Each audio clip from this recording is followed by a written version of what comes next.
Welcome back. It's time for the Tee Up with Brent Lael. And Brent, the winter season of high school sports is underway after the fall season ended today with the final OFSAA games. Yeah, one Sarnia and 3 London schools won medals at the Ontario Championships this week. Monsignor Briere took silver in single A boys volleyball. Sarnia St. Pat's did the same in AAA girls basketball, and the Lucas Vikings won bronze.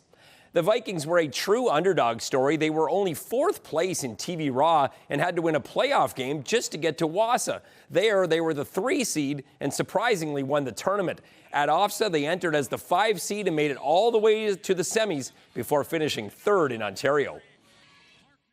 We were the underdogs, so we had no pressure on us, and I think that helped us a lot because the other teams, they had that pressure. And then we won Wausau, and that was amazing. And then going into OFSAA as well, we were in a good seed, but we didn't have a ton of pressure on us. It was just, we're there, we're making great experiences, and that made us go very far. This has been the best experience ever. Like, it's not often that you'll find a team with as good of a bond as us. Like, these are all my best friends right now, and I think that's what carried us.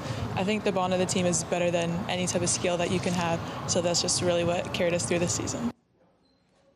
And as we saw on Monday, the #1 ranked CCH Crusaders took on Bishop Ryan from Hamilton. They dominated both sides of the ball with a power run game and smothering defense to win the Western Bowl 25-0. They've now won back-to-back OFSAA titles, and they're one of the greatest teams in London high school football history who destroyed the competition. Now, Brent, Western athletes were up bright and early this morning for the annual Scholar Breakfast. Yeah, Western is #1 in the country when it comes to total numbers. 559 athletes achieved an 80% average. That's really tough to do, balancing sports and school, but Western does it better than anyone. And a special milestone for Western basketball head coach Bradley Campbell. After 21 seasons as bench boss, he surpassed his former mentor Craig Boydell in all-time U Sports victories at the school with 284.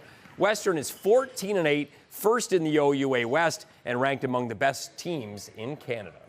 Now, the overhaul of the Sarnia Sting organization continues. They fired head coach Alan Letang this week. Yeah, prior to the season, Mark Guy and Ryan Finch purchased this team, and with just 6 wins through 23 games, the franchise has made a coaching change.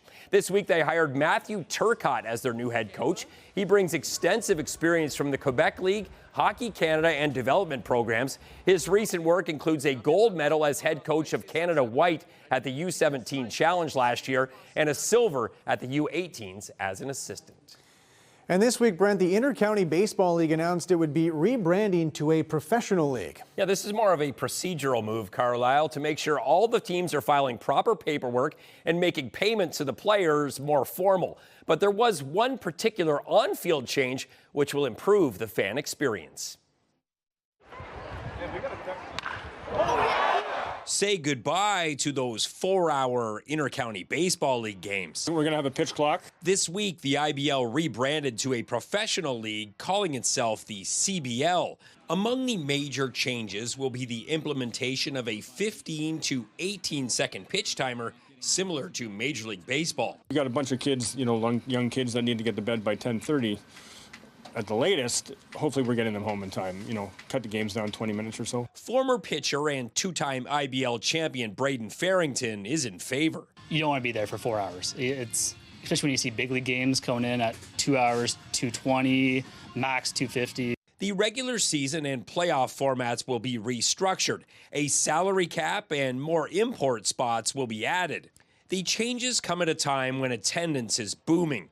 Last season, nearly 250,000 fans watched the IBL. The talent in this league has been tremendously improving year over year to the point where we had, I think, over 60 players last year who had either Major League or minor league baseball experience. That included former big league all-star Fernando Rodney. In order to attract the best talent and compete in this league and win, we have to become professional and start paying them.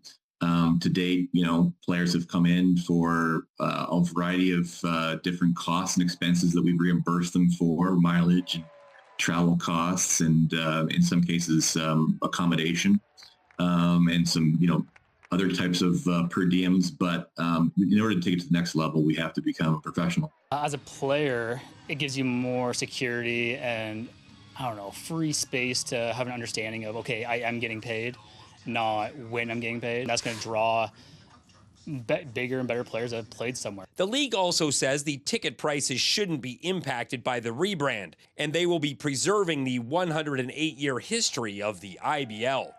Brent Lale, CTV News.